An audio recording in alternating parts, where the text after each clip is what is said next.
आज मैं पहली पोयम कविता आपको समझा रही हूँ। हमारी पहली कविता है प्रेरणा और इसके कवि हैं त्रिपुरारी जी। ध्यान दीजिए कवि का परिचय।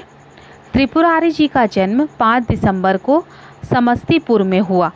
आपकी प्रारंभिक शिक्षा पटना से, स्नातक शिक्षा दिल्ली से और हिसार से हुई। यहाँ दिल्ली विश्वविद्यालय में अध्यापन कार्य करने के पश्चात वर्तमान में आप फिल्म, दूरदर्शन के लिए लेखन कार्य कर रहे हैं। यहाँ पे आपकी पहचान त्रिवेणी के रचयिता के रूप में है। कल्पना की भावभूमि पर यथार्थ के बीज बोते हुए उम्मीदों की फसल तैयार करना आपकी रचनाओं का उद्देश्य है। अब ध्यान दीजिए, इनकी जो प्रमुख कृतियाँ हैं, नींद की नदी कविता संग्रह, नॉर्थ कैंपस कहानी संग्रह, सांस के सिक्के त्रिवेणी संग्रह आदि। अब यहाँ पे काव्य परिचय ध्यान दीजिएगा। कविता का परिचय समझा रही हूँ। प्रस्तुत त्रिवेणियों में कवि ने मनुष्य के जीवन में माँ के ममत्व और पिता की गरिमा को व्यक्त करने के साथ ही जो जिंदगी की आपाधापी में जुटे माता पिता से बच्चों को स्नेह भी टुकड़ों में मिलता है। जो पेरेंट्स जॉब करते हैं तो वो अपने बच्चों को पूरा टाइम नहीं दे पाते हैं, तो यहाँ पे कवि ने उसी का वर्णन किया है। इस सच्चाई को भी उजागर किया है। निराशा के बादलों के बीच आशा का संचार करते हुए कवि कहते हैं कि ठोकर खाकर जीने की कला जो सीख लेता है, दुनिया में उसी की जय जयकार होती है। हर मनुष्य के जीवन में मुश्किलें आती है, लेकिन मुश्किलों का जो सामना करता है वही आगे बढ़ पाता है और उसी की जय जयकार होती है। सुख दुख की स्थिति में स्थिर रहना मनुष्य की सही पहचान है। सुख दुख हमारे जीवन में आते रहते हैं। सुख में तो हम बहुत खुश हो जाते हैं, लेकिन दुख में हम लोग लगता है कि क्यों दुख आ रहा है, लेकिन दुख में भी हमें मजबूत रहना है। यहाँ पे मैंने आपको कविता का परिचय समझाई हूँ।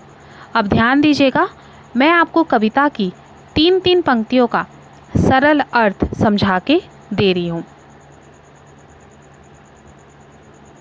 माँ मेरी बेवजह ही रोती है, फ़ोन पर जब भी बात होती है, फ़ोन रखने पर मैं भी रोता हूँ।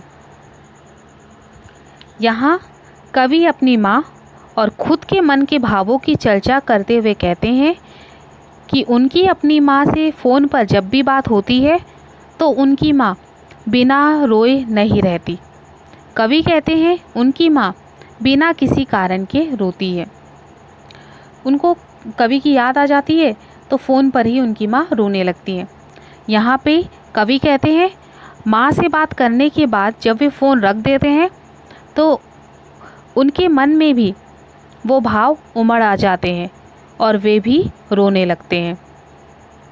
आगे की पंक्तियों में ध्यान दीजिए। सख्त ऊपर से मगर दिल से बहुत नाजुक हैं, चोट लगती है मुझे और वह तड़प उठते हैं, हर पिता में ही कोई माँ भी छुपी होती है। ध्यान दीजिएगा, कवि पिता के कोमल दिल की बात करते हुए कहते हैं कि हर पिता में छुपे तौर पर एक माँ की ममता भी होती है। अपने बालक को कष्ट में देखकर उसका दिल भी तड़प जाता है। कवि कहते हैं पिता ऊपर से दिखने में सख्त लगता है, पर पिता का दिल बहुत ही ज़्यादा नाजुक होता है। वो अपने बच्चे को किसी भी मुसीबत में देखकर तड़प उठते हैं। यहाँ पे इन पंक्तियों के माध्यम से कवि ने बताए हैं आपको कि हर पिता में कहीं ना कहीं माँ छुपी होती है।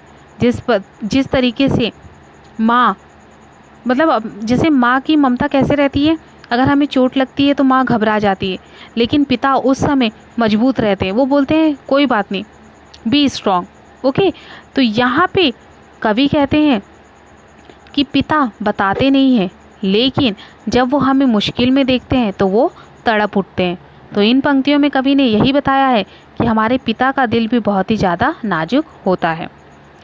विद्यार्थियों, मैंने आपको 6 पंक्तियों का सरल अर्थ समझाई हूँ। धन्यवाद।